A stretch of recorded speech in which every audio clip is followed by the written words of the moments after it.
અમદાવાદના નવરંગપુરાની sports club વિવાદમાં આવી છે, જેમાં ક્લબના મેમ્બર્સને સર્વિસ ટેક્સનું રિફંડ ચૂકવવા ક્લબ મેનેજમેન્ટે આનાકાની કરતા વિરોધ શરૂ થયો. ક્લબ મેમ્બર્સ હિતરક્ષણ સમિતિના સભ્ય રાજેશ બ્રહ્મભટ્ટે જણાવ્યું કે વર્ષ 2005થી જુલાઈ 2017ની વચ્ચે 2511 સભ્યોએ પ્રવેશફી માટે અંદાજે 5,47,00,000 સર્વિસ ટેક્સ ચૂકવ્યો છે અને આ પૈકી 20 મે 2024 સુધીમાં 243 સભ્યોને ₹75.62 લાખ ચૂકવી દેવાયા છે, જ્યારે કે બાકીના સભ્યોને રિફંડ ક્યારે ચૂકવાશે તેની સ્પષ્ટતા ન કરતા વિવાદ ઉભો થયો છે.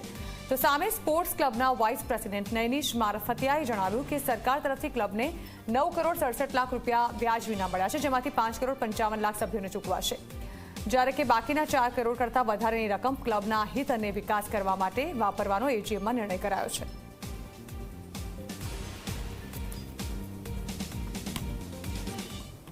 સરકારે જ્યારે તમને આટલો મોટો સર્વિસ ટેક્સના નામે રૂપિયા પાછા આવ્યા હોય તે સીધો સભ્યોનો હક બને છે, ના કે કોઈ બીજી જગ્યાએ વાપરી શકે. અને એમાં એટલો બધો પૂરતો સ્ટાફ છે, એમની પાસે અત્યારે મને આજે એક બહાનું બતાવે છે કે ભાઈ હિસાબ નથી. તો હિસાબ નથી તમારી ભૂલ છે. તમે સરકારમાં પૈસા ભર્યા તો સરકારે તમને પાછા આપ્યા કે મારા સ્પોર્ટ્સ ક્લબને આટલા આપવા છે, ફલાણી જગ્યાએ આટલા આપવા છે, તો ત્યાં આગળ હિસાબ છે તો તમારી પાસે હિસાબ નથી, એ વાત વ્યાજબી નથી.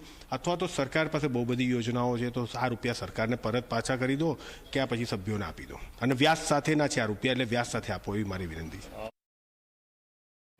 જો પહેલી વસ્તુ એવી છે કે સુપ્રીમ કોર્ટે જે ઓર્ડર કર્યો છે એમાં મેમ્બરોને પૈસા પાછા આપવા એવું નથી, પણ છતાં અમે એવું નક્કી કરેલું છે ત્રણેય ક્લબો કે ભાઈ મેમ્બરોને પૈસા પાછા આપી દેવા, કારણ કે સર્વિસ ટેક્સના પૈસા એમના હતા, સરકારે ખોટી રીતે ઉઘરાયેલો એટલે અમે લડ્યા, વકીલના ખર્ચા કર્યા, બધું કરીને હાઈકોર્ટ સુપ્રીમ કોર્ટ સુધી લડીને એ પૈસા પાછા લાવ્યા છીએ, એટલે મેમ્બરોને પાછા આપવાના આવું તો ડિસાઇડ થઈ ગયેલું હતું.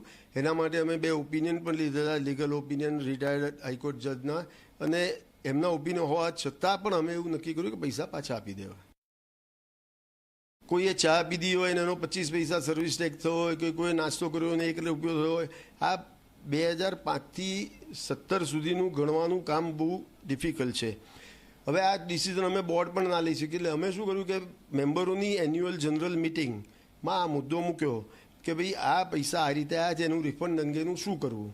એમાં મેમ્બરોને અમે જાણ કરી કે ભાઈ આ રીતની વસ્તુ છે, તો મેમ્બરોએ એવું કીધું કે ભાઈ જે એકાઉન્ટેબલ છે આ પૈસા તો વધારે છે આપી દેવા 5.5 કરોડ, બાકીના પૈસા ક્લબ રાખે અને મેમ્બરોના જ પૈસા છે અને મેમ્બરોની જ ક્લબ છે, તો આ પૈસા ક્લબના ડેવલપમેન્ટ માટે વાપરે. આવું એન્યુઅલ જનરલ મિટિંગમાં મેમ્બરોએ પાસ કરેલું છે.